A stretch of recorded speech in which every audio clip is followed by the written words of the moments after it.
Portanto, rogo-vos, irmãos, pela compaixão de Deus, que apresentei vossos corpos como sacrifício vivo, santo e agradável a Deus, que é o vosso culto racional.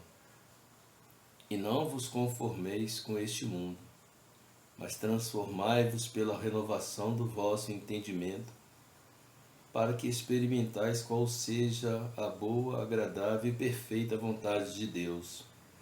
Pois pela graça que me é dada, digo a cada um dentre vós que não saiba mais do que convém saber,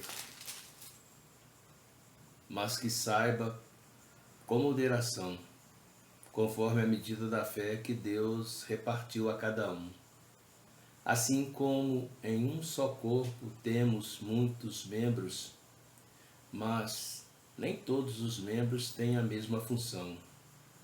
Assim nós, que somos muitos, somos um só corpo em Cristo, mas individualmente somos membros uns dos outros.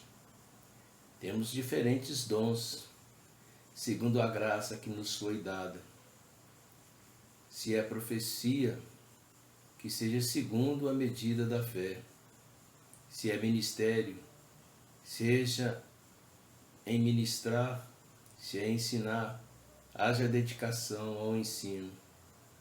Ou que o que exorta, use esse dom em exortar.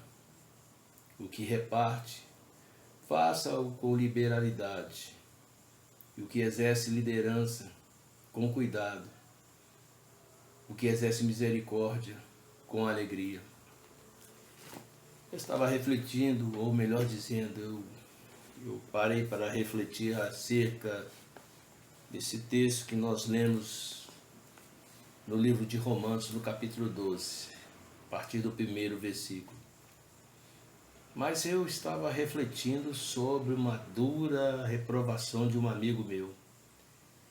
Nós, ao passarmos em uma determinada igreja, estava tudo escuro e a igreja tem o hábito de escurecer e deixar claro apenas o palco, o púlpito.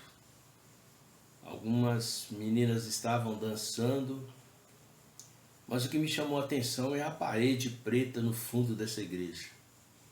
Algo muito incomum, muito peculiar na atual conjuntura, nos últimos dias, melhor dizendo. A grande realidade é que, seja a parede preta, branca, vermelha ou roxa, os tempos mudam. Eu lembro-me quando começou a entrar em evidência a Bíblia através do celular, quanto questionamento não houve. E quando resolveram introduzir guitarra no período de louvor da igreja, a igreja sempre está inovando. E quando ela inova, sempre geralmente gira polêmicas. Para falar a verdade, eu sou mais acometido, digamos assim, mais conservador, digamos assim, mesmo no meio dos conservadores.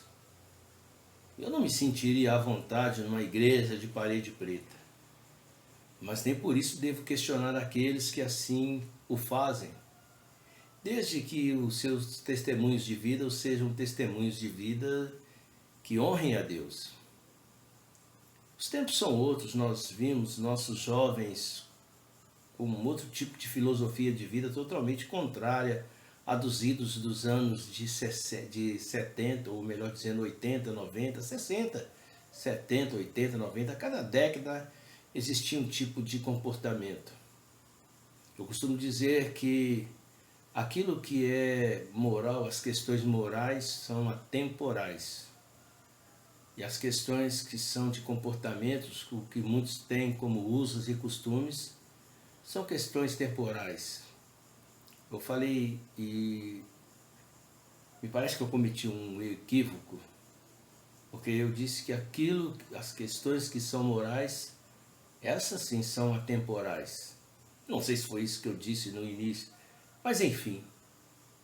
A doutrina, ela é perene, principalmente ao que tange as questões morais. Desde que se preserve a moralidade, desde que se preserve o respeito, o temor de Deus. Em contrarresposta, outro dia eu vi uma pastora com uma mini saia e muito apertada. Eu falei, gente, chamou a atenção da maneira sedutora que ela se portava. Onde eu volto ao texto que está escrito aqui por Paulo, nós devemos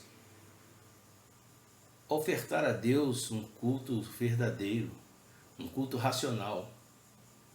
E gostado que no versículo 12 ele diz, não vos conformeis com esse século, mas transformai-vos pela renovação do vosso entendimento. E fala sobre o corpo de Cristo.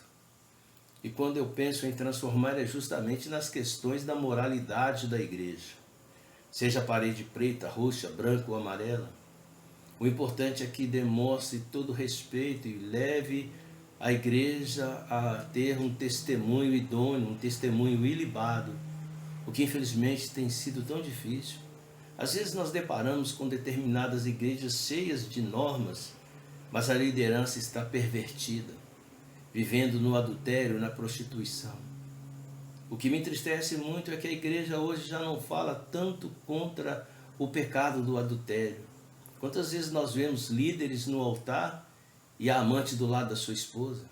Líderes que se casam e separam, tornam-se casar, tornam-se separar e vai por aí afora. Na contramão dos fatos, ideologias dentro da igreja que têm deturpado a sã doutrina. Com ideias que fazem um certo eufemismo, já ouvi líderes fazendo um grande eufemismo acerca do aborto, tentando de certa forma sutil, inclusive um deles eu já estive com ele, não que eu fui seu amigo, mas ele já esteve numa igreja a qual eu participava e na época ele parecia ser uma pessoa tão idônea, tão cheia da graça e da unção. Entristeceu-me profundamente o meu coração quando eu vi ele falando sobre uma determinada moça que morreu porque tentou abortar. Enfim, ele criou um eufemismo tão grande para que se pudesse fazer apologia ao aborto. E ouvir isso de um cristão é tão doloroso.